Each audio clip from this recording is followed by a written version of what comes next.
আসসালামু আলাইকুম। আজকে দুধ পুলি পিঠা বানাবো। এইভাবে একবার বানিয়ে খেয়ে দেখবেন, অনেক মজা হয়, নরম হয়, ভীষণ মজার একটা পিঠা। দেখতেই পাচ্ছেন কত সুন্দর হয়েছে। চলুন দেখে আসি। আমি তিল নিয়ে নিয়েছি। এখন আমি চুলায় কড়াইতে ভালো করে ভেজে নেব। মুখের মধ্যে দিলে একটা ঘ্রাণ আসে, খেতে ভালো লাগে। নারকেল কুড়িয়ে নিয়েছি, নারকেলটা দিয়ে দেব। সবগুলো নারকেল দিয়ে দিয়েছি। দুইটা এলাচ দিয়ে দিয়েছি। দারচিনি, তেজপাতা দিয়ে দিলাম। সাথে দিয়ে ভেজে রাখা তিলগুলো দিয়ে দিচ্ছি। এখন যে যেমন মিষ্টি খান সেই রকম দিয়ে দিবেন। আর গুড়টা দিয়ে দিলাম।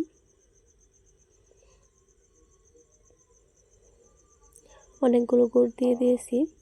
এখন আমি ভালো করে নেড়ে খিসাটা বানিয়ে নেব। ওই কুলি পিঠার ভিতরে ভরার জন্য এটা বানাচ্ছি।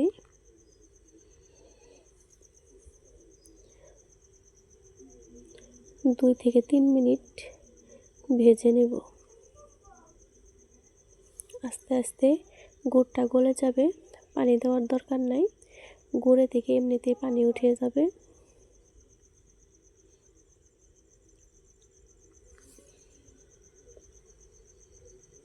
দেখতেই পাচ্ছেন গুড়গুলো গলে যাচ্ছে।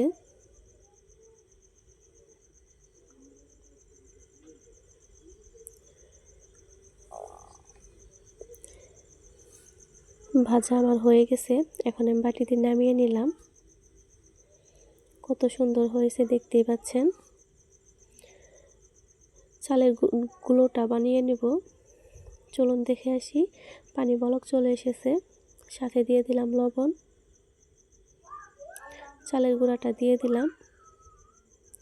এখন আমি ভালো করে মিশিয়ে নেব, সিদ্ধ করে নেব। সিদ্ধ করা হয়ে গেছে। এখন আমি বাটিতে নামিয়ে নিলাম। এখন আমি হাত দিয়ে মাখিয়ে নেব। ভালো করে মাখাতে হবে, তা না হলে বিচি বিচি থাকবে, খেতে ভালো লাগবে না। মাখানো হয়ে গেছে। এখন আমি ছোট ছোট রুটির মতো গোল করে নিচ্ছি। এখন আমি খিসাগুলো দিয়ে পিঠাগুলো 2 কানা করে লাগিয়ে নিলাম। মুখটা ভালো করে লাগাতে হবে।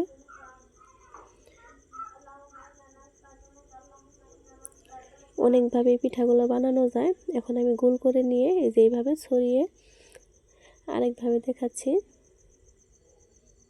এইভাবেও বানানো যায়।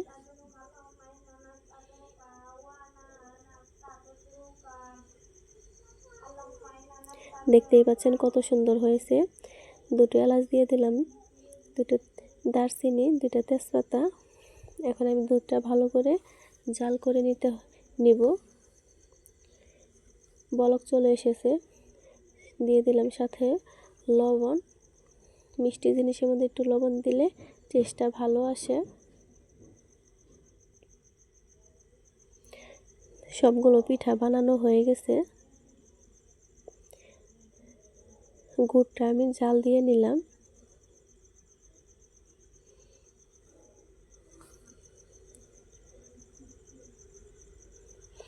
এখন সবগুলো পিঠা দুধের মধ্যে দিয়ে দেব।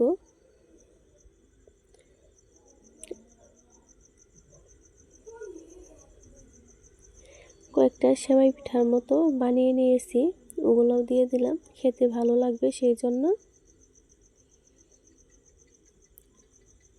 নাকড় দিয়ে নেড়ে দিচ্ছি, তা না হলে নিচে লেগে যাবে। এইভাবে কিছু সময় আমি সিদ্ধ করে নেব পিঠাগুলো। দেখতেই পাচ্ছেন বলক চলে এসেছে। এখন আমি গুড়গুলো দিয়ে দিব আর চামচ দিয়ে নেড়ে দিচ্ছি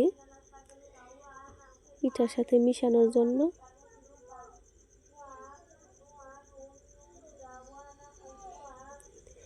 আস্তে আস্তে কালারটা চলে আসতেছে।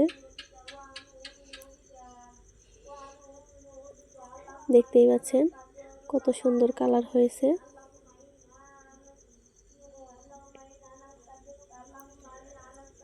আস্তে আস্তে নাড়তে হবে, তা না হলে পিঠাগুলো ভেঙে যাবে।